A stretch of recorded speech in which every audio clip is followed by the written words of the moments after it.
All right, Frank, we need to talk about another Frank today, Thomas Frank, who's departed ways with Tottenham Hotspur. Are you surprised? I'm not, because I think the board needed to take a decision because it didn't work. But I'm kind of sad, and I don't know, something's going in my head. I say, that guy has been so good the past seasons, with his former club.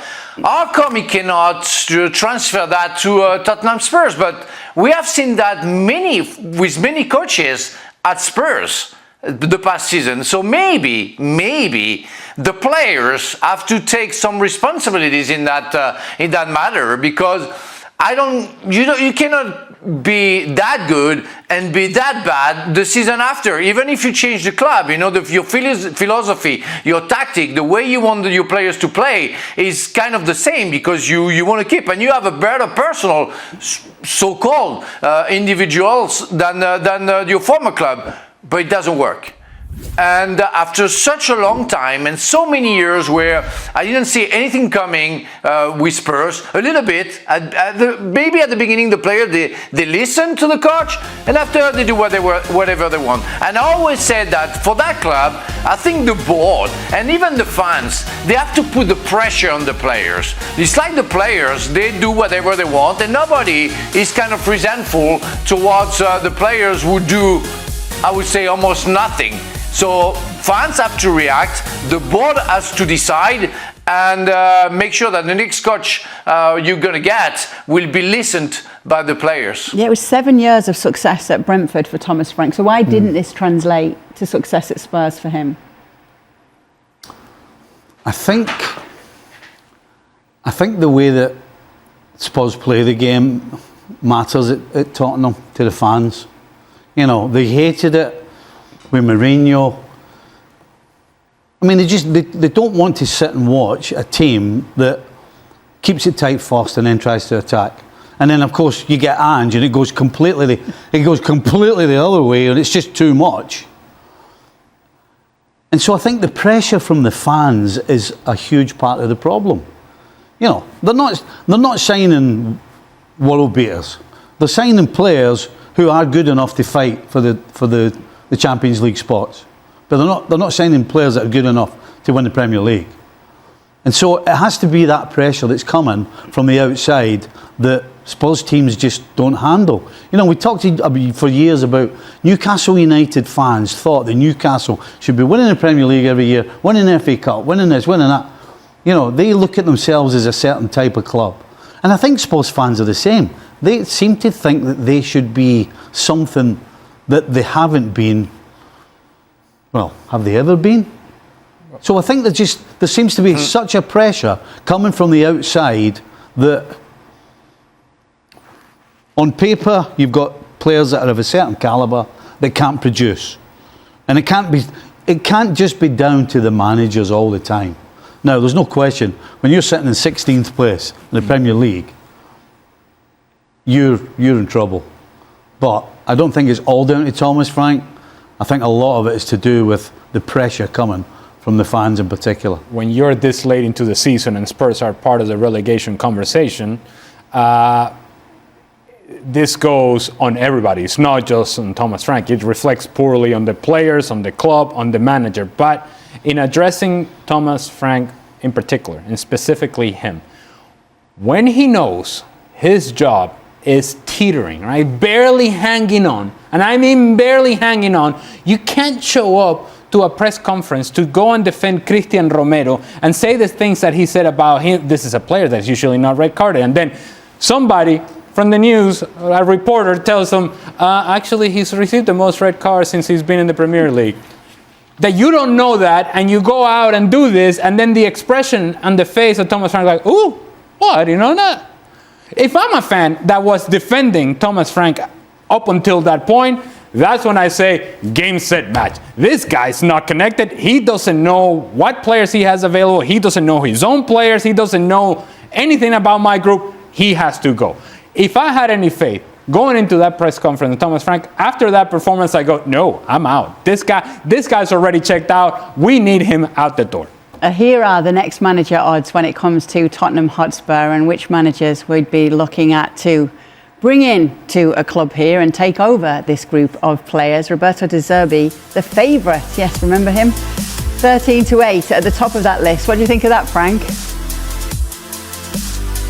Well, according to what I've seen with Marseille lately, I want to give a chance to De Zerbi, but not with what he has been working on with Marseille. When we saw the game against Liverpool, where you have the fans, you want to get crazy, you want to work hard, and you do something which absolutely pleased the Liverpool team, the reason they wanted to go in, no pressure whatsoever, where we all knew how they couldn't handle any pressure at that point.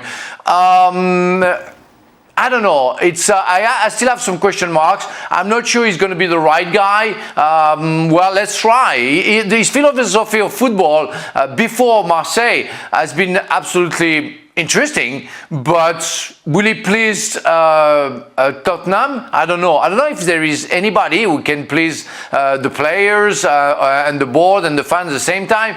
I don't know what's going on there, but it's like there is a curse, and anybody who has a little bit of an idea doesn't last long, because it's not followed by I would say the people responsible for that act, the players. The players listen for like 2 months, and after that's it. That was an interesting reaction from you when you mentioned the Marseille-Liverpool game. Right, I don't know how betting works, right? Don't worry, that makes two of us. So in order for the bookies, the bookies have to Can you not ask this on a Dan Thomas show, the betting expert? No, that's true. How can Ruben Amorim be on the betting? I mean, come on, seriously. How's that possible? Do you need to know how betting works to be talking about this then? Well, not really. Why shouldn't he be on the list? There's no reason why he should be on the list. Why shouldn't he be on the list? Why shouldn't he be? Yeah. How long have we got? What time are we finishing? Hopefully sooner than later. It's late here. Yeah. Let's just go to that. But when you do look at a manager who's looking to take it over, when we're talking about this and the players being a problem here and playing style being a problem and the fans being so demanding, that's going to be factored in by any manager who is looking to take this job on. Well, managers at this level think they can fix everything and anything. I'll take these players on. I'm bigger than them. I've got a strong personality. I can do this. I'll sort them out on the field. I'll sort them out on the training pitch. I'll sort them out disciplinary. Any action they want to try, they're not beating me. But you're telling me that Mourinho and Conte aren't those two guys that thought and said that to themselves, and they couldn't do it? So, I mean, again, you've got to look at the playing staff. You're going to have to change the playing staff, because this playing staff on paper is not bad, but when it comes to getting it done, they can't do it. So, I mean, this is a tough one to choose. How do you throw Conte away, Mourinho away? I mean, who's going to have a better CV than they had when they got the Spurs job? So this is going to be a complete and utter gamble from Spurs as to what they're going to get next. Yeah, it didn't feel to me at all as a struggle, because I think we played really, really, really well again. But we didn't face the weather. We faced Sunderland, who were till tonight unbeaten at home, and good team, good manager, difficult playing style to play against, because as we know from the game we played at home against them, it's a lot of long balls you have to defend. A lot of balls into the channels. I think that's the way you say it here in England. So, and I think we did that really well. We controlled the second ball really good, and from that second ball we played some very good football. I'm getting used to more and more now is that we miss a lot of chances, which we did tonight again. But the big exception for us tonight, compared to all the other games we've played against promoted teams or teams that we were the better team, we were not able to score from a set piece. Usually we concede one, but tonight we could score one, and that's the difference for us to win this game. And the reaction reaction to Sunday as well, because the heads stayed up and the players came out and showed what they're all about.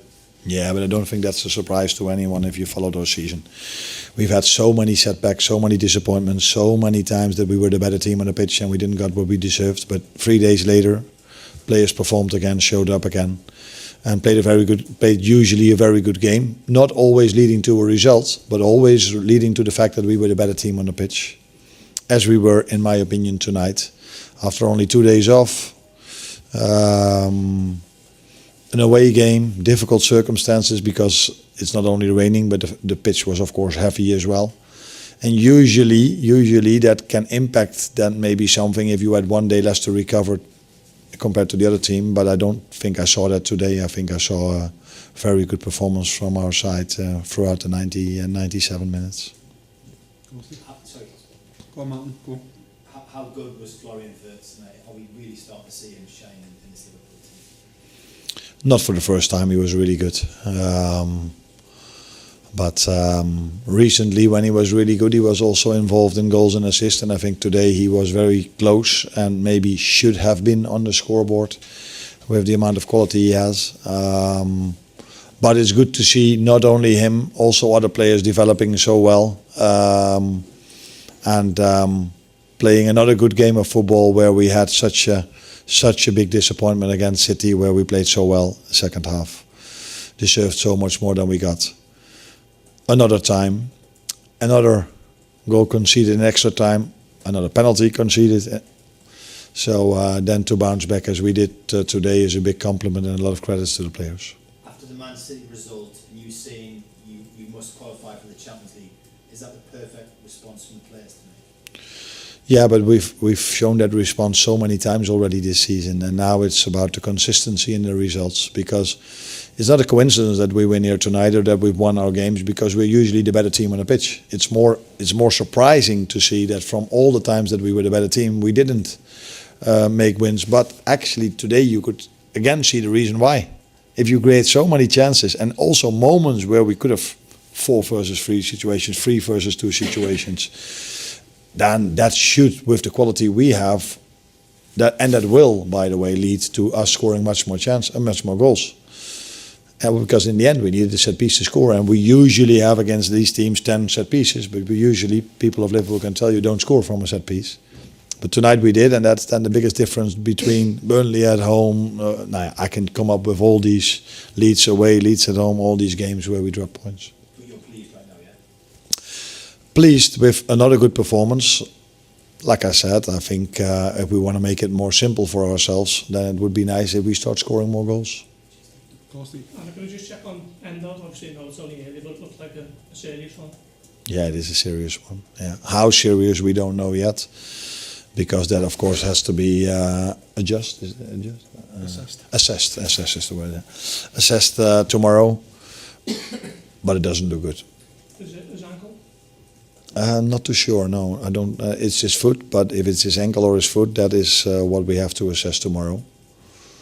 But I assume that he will be out for a long time. And what is long? That's difficult to say at this moment. But yeah, you can hardly believe what this right fullback position brings us this season. Yeah, well, I was going to say, obviously, you tried to bring someone in at the end of the window, and then it probably sums up the way the season's gone. That as soon as the window closes, you get yet another defensive injury. It looks like it's going to be a lengthy one.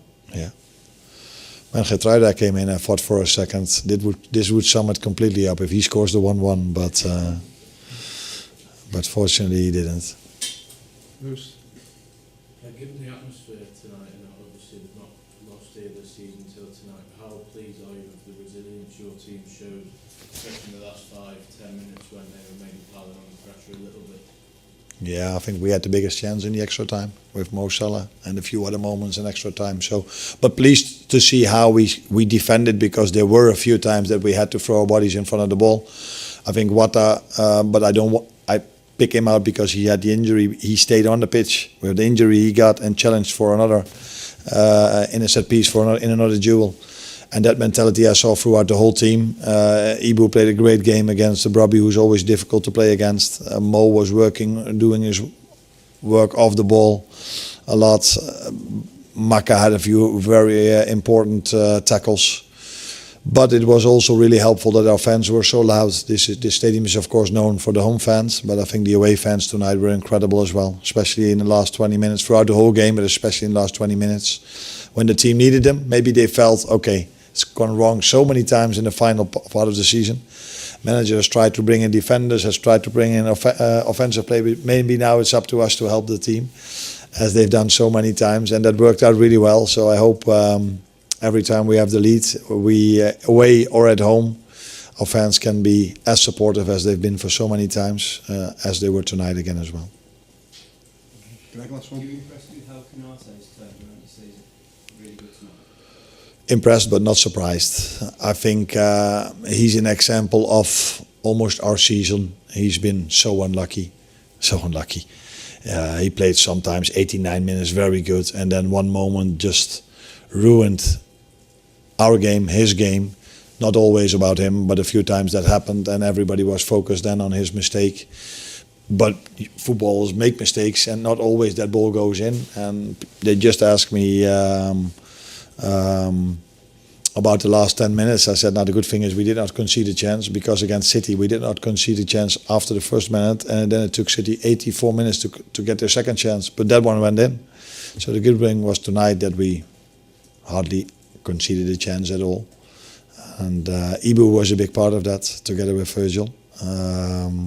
But I like the whole mentality and the whole work rate of the team tonight. Mikel Arteta's work at Arsenal is being viewed in an even brighter light after the recent coaching shakeups elsewhere. With Chelsea parting ways with Enzo Maresca and Manchester United moving on from Ruben Amorim, the contrast is hard to miss. Arsenal has kept moving forward under Arteta, giving him time through difficult stretches, and now seeing the payoff as the club pushes again in the Premier League title race. It also raises a bigger question about strategy. While Chelsea and United are changing direction again, Arteta has been in place for more than 6 years, outlasting a long list of managers across those two clubs in that span. That stability has become part of the story, and it was a major talking point on the Seeing Red podcast with Tom Canton and John Cross. Beyond reacting to Amorim's dismissal and breaking down wins over Aston Villa and Bournemouth, plus Manchester City's loss to Chelsea, the conversation kept returning to one core idea: structure. Not just who is the coach, but how much power that coach has, and whether the club is built to support a long-term project. Cross pointed to Arsenal as a rare example of patience turning into real strength. He argued that Arsenal's willingness to back Arteta through the messy early phases helped create the stable position they're in now, and that this kind of time and support investment is what can turn a club into something truly solid. Canton's response was sharp and honest. Arteta's arc, he said, has almost become a problem for other clubs, because it tempts them to keep coaches they probably shouldn't. But at the same time, it's still the best example of what can happen when you hire the right person and actually give them time. And that time wasn't smooth. The discussion highlighted how Arsenal could easily have pulled the plug early. 2 8th-place finishes, then 5th, missing out on the Champions League, and a Europa League semi-final exit to Unai Emery's Villarreal. Any of those moments could have pushed a club into panic mode. Instead, the argument is that Arsenal recognized the bigger reality. Arteta didn't have the resources to compete at the required level right away. The squad needed a rebuild. The roster needed to be refreshed. That's where the comparison to Chelsea and United becomes even more pointed. The podcast suggested that recruitment and decision-making structure are often what determine whether a coach survives. If signings don't land, results suffer. And if a coach doesn't have enough influence, or the club isn't aligned behind a clear plan, it becomes much easier for things to collapse.